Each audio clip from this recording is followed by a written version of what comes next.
რაც შეეხება გამჭვირვალობას, გადააყოლეს ქვეყანა რუსულ კანონებს, რომელსაც რუსული ოცნება გვასაღებს გამჭვირვალობის კანონად.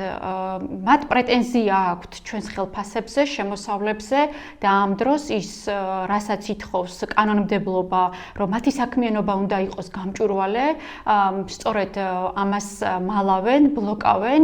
ჩვენ არათუ საკრებულოს ხდომის ოქმები უკვე 2024-25 წლის საკრებულოს ანგარიშზე რომ მუშაობდით, ახალციხის საკრებულომ არ მოგვაწოდა ხარჯები, ანუ როგორ ხარჯავენ ახალციხის ბიუჯეტის ფულს, ხალხის ფულს, ახალციხელების ფულს, არ მოგვაწოდეს რა თანხას იღებენ ხელფასებში, რა თანხა გაიწერა საწვავში, სატელეფონო კომუნიკაციაში და ასე შემდეგ.